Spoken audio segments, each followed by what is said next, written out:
This is 4.5, day 2. We're going to continue graphing sine and cosine functions, but focus more on the horizontal shift changes left and right. And then I'll give you a couple examples of some real world applications.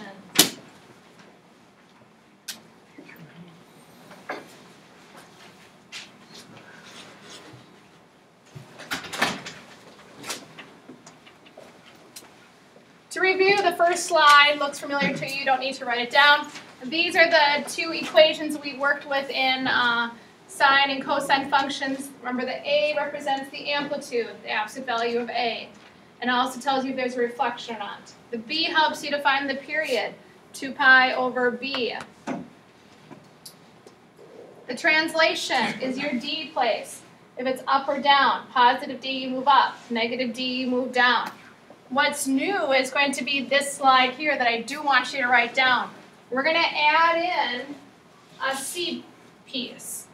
And what that C piece does is it tells us if we move horizontal or horizontally to the left or to the right. So we use these two equations to find the left endpoint, the starting of the trig function starting point, and then its endpoint, which would be the right endpoint. You do need to know these two equations when you're doing your problems. So go ahead and write that down. And where this comes from is the parentheses. When you see a parentheses in your equations to graph, you're going to have horizontal shift changes. So write that down, and we have two examples today to graph.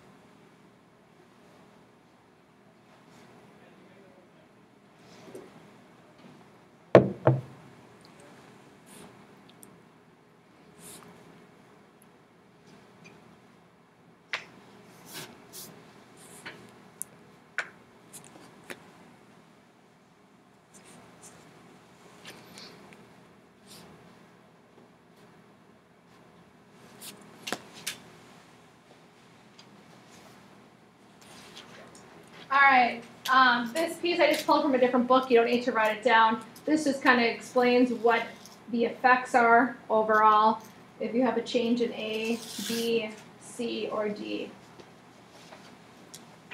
And then I did like this picture when we introduced the sine function. Taking that unit circle is a good visualization of where those ordered pairs fall on the XY plane. So you can kind of see that.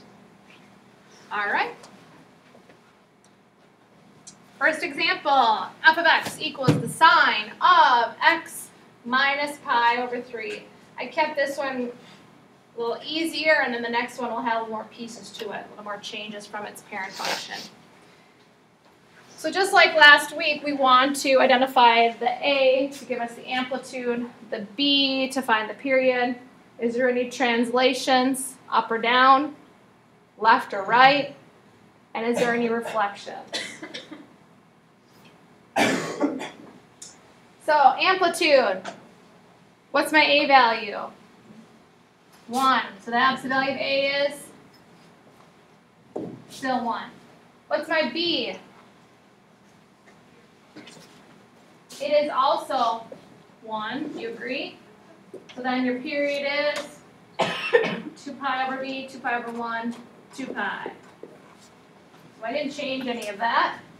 Translation, is there any D? Am I going up and down at all? No. But I have a parentheses here. So this tells me I'm going to have a horizontal shift.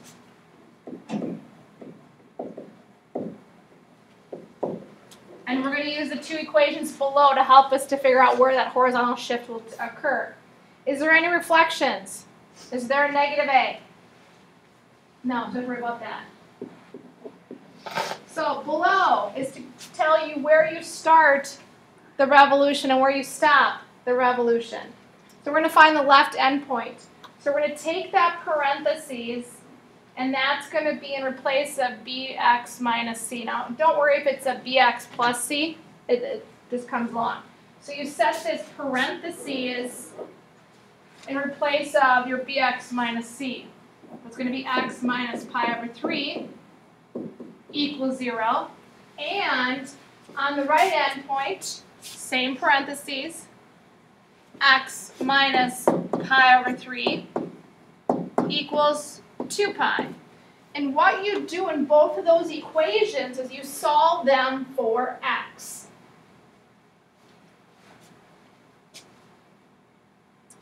So the one on the left, to find the left endpoint, what would I do first to solve for x? Right now I have x minus pi over 3 equals 0.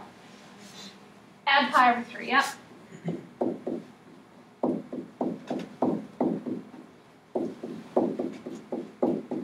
So x equals pi over 3. This is where you start your revolution at. That's the left endpoint. So this is where you start. Now we come over to the right equation. We find the right endpoint. That is where we'll stop our one revolution. So we're going to add pi over 3 again. So 2 pi plus pi over 3. Now these two denominators are not alike, so we have to convert that 2 pi to a like denominator. So it would be 6 pi over 3 plus pi over 3. So x equals 7 pi over 3. And this is where you'll stop your first revolution, at that endpoint. The difficult part for some students is working with fractions, because we still want you to break up this segment from pi over 3 to 7 pi over 3 into 4 equal parts like we did on the previous lesson. Now we're set to graph it.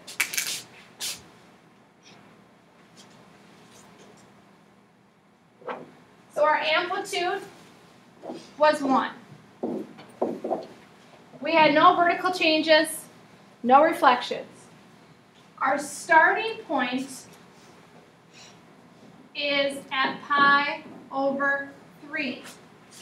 Our ending point is over here at 7 pi over 3. So what we have is a horizontal shift from its parent function, right pi over 3, with the same distance of 2 pi. So now we split up into 4 equal parts. We want to use that midpoint formula. What is the halfway point between pi over 3 and 7 pi over 3? So how a midpoint formula works is take your two endpoints, pi over 3 plus 7 pi over 3. So you're adding the two together. And then you have to divide it by 2, or multiply it by 1/2. So 8 pi over 6, or 4 pi over 3.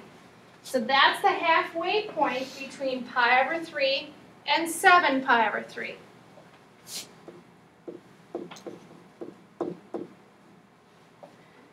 Now we have to do it again. We have to split up those 2 halves now to get our fourths. So we're going to use the midpoint formula again. We want to find the halfway point between pi over 3 and 4 pi over 3, and then 4 pi over 3 and 7 pi over 3. So pi over 3 plus 4 pi over 3 is 5 pi over 3, and then we divide it by 2 or multiply it by 1/2. So we get 5 pi, 5 pi over 6.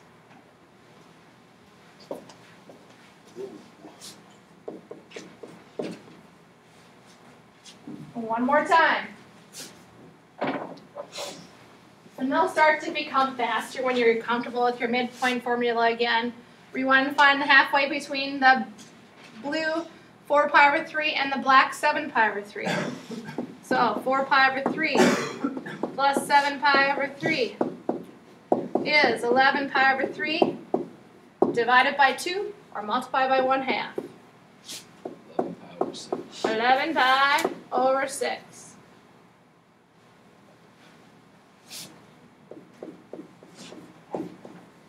Now we are graphing a sine function. So remember, sines always start in the middle of your amplitudes. No reflection occurred. So we're going to go up to the top and do our dots. So we're going to go up, middle, bottom, middle. And there's our revolution.